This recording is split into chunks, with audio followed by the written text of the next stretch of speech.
북중미 월드컵 아시아 예선을 수월하게 통과하는 데에도 중요한 경기이지만 홍명보와 축구협회에게는 더 살떨리는 경기가 오늘 밤에 열립니다. 홍명보와 축구협회는 한국 대표팀이 이라크까지 꺾고 나면 역시 홍명보를 잘 선택했다는 지지를 받을 것이라는 착각에 푹 빠져 있습니다. 요르단 원정 경기로 기고만장해진 홍명보는 이라크전 대승을 크게 기대하고 있습니다. 그런데 이 와중에 어제 갑자기 한국 대표팀이 도핑 문제로 시끄러웠습니다. 전혀 예상하지 못한 도핑 테스트가 대대적으로 전격 실시되면서 대표팀이 크게 술렁이고 있습니다. 어제 오후에 갑자기 한국 대표팀 훈련장에 한국도핑방지위원회 검사관이 불시에 들어왔습니다. 예고도 없이 방문하는 바람에 오후 4시에 진행될 예정이었던 훈련이 일시 중지되었습니다. 지목된 8명의 선수가 도핑 검사를 받았고 일부 선수들은 KADA가 요구한 소별량을 채우지 못해 훈련 뒤 추가로 검사를 받기로 했습니다. 8명이 빠지게 되면서 전술훈련을 시작도 하지 못하고 26명의 선수 전원이 무작정 대기 상태에 있었습니다. 결국 실제 정상훈련을 시작한 건 40분이 지난 오후 4시 40분이었던 것으로 알려졌습니다. 근 1시간 이상 훈련 일정이 밀리면서 약속된 훈련을 제대로 하지 못했고 저녁 식사 시간도 조금 밀렸고 이후 일정도 계속 줄줄이 밀린 것으로 알려졌습니다. 소별량을 채우지 못한 선수는 훈련을 마치고 다시 채우는 작업에 고생을 했습니다. 어제 오후 늦게 이루어진 이런 도핑 검사 소동은 상당히 드문 경우라고 합니다. 경기 바로 전날에 마지막 점검을 하는 전술훈련을 방해할 정도로 긴박하게 이루어졌기 때문입니다. 축구협회 관계자는 2014 브라질 월드컵을 앞두고 당시 홍 감독이 지휘하던 대표팀이 원정 평가전을 치르러 그리스를 방문했을 때 숙소에서 새벽에 기습 도핑 검사가 진행된 적이 있다면서 그때 이후로 이런 기습적인 검사는 처음인 것 같다고 전했습니다. 갑자기 소별량을 채우지 못하거나 기타 검사에 제대로 응하지 못하면서 8명이 40분 이상 정말 고생을 했다고 합니다. 결국 축구협회는 선수들이 무작정 기다릴 수 없다. 이러면 전체 훈련에 악영향이 심각하다는 항의를 했습니다. 40분 동안 하지 못한 도핑 테스트는 훈련 후에 받을 수 있도록 요청했고 이에 KADA는 요청을 받아들였습니다. 검사관들은 훈련이 진행되는 동안 훈련장에서 자리를 지키면서 돌발 상황에 대처했습니다. 지목된 8명의 선수들이 끝까지 자리를 지키고 도핑을 마무리해야 하기 때문입니다.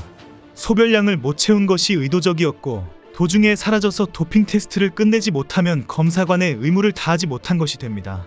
현재 축구협회와 홍명보 감독은 도핑 테스트로 훈련이 차질이 생겼다. 이 영향으로 이라크와의 경기에 지장이 있을까 우려된다는 입장을 밝혔습니다. 경기를 하루 앞둔 날에는 특별히 정해진 훈련 시스템과 루틴이 있는데 완전히 뒤죽박죽이 되어버렸다는 주장입니다. 홍명보는 현재 선수들의 신체 리듬이 도핑 테스트로 인해 최상의 상태 유지에 문제가 생겼을 가능성도 있다고 말했습니다. 도핑 검사는 선수들에게는 상당히 부담스러운 과정입니다. 실제 많은 선수들이 모르고 먹었던 약품과 한약 보양 음식들이 도핑 테스트에서 걸리는 경우도 있기 때문입니다. 지목되는 선수도 임의로 선정한다고 알려져 있지만 일부는 제보에 의해서 타겟팅이 되는 경우도 많습니다. 전 세계 도핑 방지 기구도 불시 방문 점검보다 목소리를 높이세요라는 도핑 신고 시스템으로 도핑을 적발하는 경우가 많습니다. 현재도 유명 스포츠 선수에 대한 도핑 사실이 실시간으로 정보가 흘러들어오는 이유입니다. 선수의 주변 인물이나 동료 선수나 이해관계인들이 익명으로 제보를 하기 때문에 도핑 검사에서 지목되는 경우가 많습니다. 결과는 무혐의로 나오더라도 심리적으로 상당히 부담이 될 수밖에 없는 테스트입니다. 도핑 금지 약물에는 스테로이드제 약물뿐 아니라 이뇨제와 호르몬제도 포함이 됩니다. 어떤 방법이든지 간에 정상적인 훈련이 아니라 약물을 사용해서 경기에 도움을 받으려고 하는 약물은 모두 포함이 됩니다. 때로는 일부 진통제도 엄격하게 사용 금지되고 있습니다. 구체적인 도핑 금지 약물은 세계도핑방지기구에 종류가 규정되어 있습니다. 경기력 향상, 신체 기능 조작과 부상 회복을 목적으로 사용해서 경기의 공정성에 영향을 줄 수 있기 때문이라고 설명이 되어 있습니다. 기구가 지적하는 주요 금지 약물은 스테로이드, 베타2 작용제, 이뇨제, 각성제 등입니다. 스테로이드는 근육을 강화하고 회복을 촉진시키기 때문에 선수들이 가장 큰 유혹을 받는 약물입니다. 단 한 번의 복용으로 일약 스타가 되고 메달을 획득할 수 있기 때문입니다. 물론 안 걸리기만 하면이라는 전제가 성공해야 하는 위험부담이 있습니다. 천식치료제에 주로 포함되어 있는 베타2 작용제 성분은 체지방 감소와 근육 형성에 사용될 수 있습니다. 훈련 효과를 높이기 위해서 주로 사용하는데 그동안 천식을 치료하다가 몰랐다, 나는 억울하다는 하소연이 나오는 이유입니다.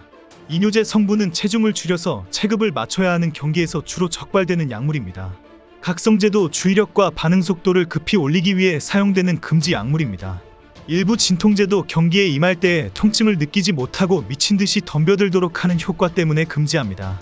최근에는 심리적인 효과를 얻기 위해서 안정제를 복용하는 경우도 많은데 이것 역시 철저히 금지됩니다. 다른 선수들은 두려움을 이겨나가는 경기를 하는데 혼자서 눈이 돌아가서 나는 두렵지 않다라고 덤비는 것도 공정하지 못하기 때문입니다. 고도의 집중력을 요하는 사격과 양궁 선수들이 심박수와 혈압, 아드레날린의 영향을 억제해서 극도로 평안하게 만들면 분명한 불공정한 도핑 행위가 되는 것입니다. 한약과 같은 생약 성분 등은 도핑 금지 약물에 포함도 되어 있지 않습니다. 몸에 좋은 보약이나 장어나 잉어, 심지어 염소나 개고기까지 먹는 경우가 많습니다. 원칙적으로는 도핑기구의 허락을 받고 복용을 하는 것이 맞지만 많은 선수들이 그런 절차를 무시하는 경우가 많습니다. 하지만 이런 보양 음식은 괜찮겠지라고 먹었다고 도핑 테스트에서 문제가 되는 경우도 있습니다. 한편 한국은 이라크와의 역대의 전적은 23전 9승 12무 2패로 우세지만 승률이 아주 높은 건 아닙니다. 가장 최근 5경기에선 한국이 3승 2무로 우세합니다. 지난 2022 카타르 월드컵 최종 예선 당시 한조에 묶인 이라크를 상대로 한국은 1승 1무를 기록했습니다. 서울에서 열린 이라크와의 최종 예선 첫 경기에선 득점 없이 비겼습니다. 이어 11월 카타르 도하에서 중립 경기로 열린 맞대결에선 이재성, 손흥민, 정우영의 연속골로 3대0 완승을 거두었습니다. 한국은 이라크를 상대로는 홈에서 패배가 없습니다. 역대 2패는 이라크 원정 1경기 그리고 중립 경기 1경기입니다. 이라크 원정 패배는 지난 1982년 3월 7일 이라크 바그다드에서 열린 친선 경기로 0대3 완패를 당했습니다. 나머지 1패는 지난 1984년 4월 29일 싱가포르 국립경기장에서 열린 로스앤젤레스 올림픽 최종 예선으로 0대1로 패했습니다. 이라크전은 선두 자리를 굳힐 수 있는 매우 중요한 경기입니다. 대표팀은 1차전 팔레스타인과 경기서 0대0 무승부, 2차전 오만 원정서 3대1 승리, 3차전 요르단 원정서 2대0 승리를 거둬 무패를 달리고 있습니다. 다만 이라크와 승점이 같고 골득실 차로 겨우 1위를 지키고 있어 이번 맞대결에서 승리를 거둬야 확실하게 앞서 나갈 수 있습니다. 홍명보가 이라크전을 앞두고 기자회견을 했습니다. 요르단 원정 경기 승리로 이제 감독 퇴진은 끝났다는 자신감이 가득한 표정이 차고 넘치는 모습을 보여주었습니다. 축구팬들이 여전히 퇴진을 요구하고 있고 문체부도 정상 절차를 다시 밟으라고 지적했지만 눈 하나 깜짝하지 않는 뻔뻔함이 자르르 넘치는 때깔이었습니다. 이제 한국 축구팬들은 한국 대표팀과 홍명보를 분리해서 지켜보고 있다는 것을 대수롭지 않게 여기고 있는 홍명보입니다. 내일 경기를 앞두고 대표팀의 선수들이 부상 없이 좋은 경기를 해주기를 바라는 것과 무관하게 홍명보 사퇴를 여전히 기다리고 있는 한국 축구팬들입니다. 한국 대표팀이 기분 좋게 승리할 수 있기를 기원합니다.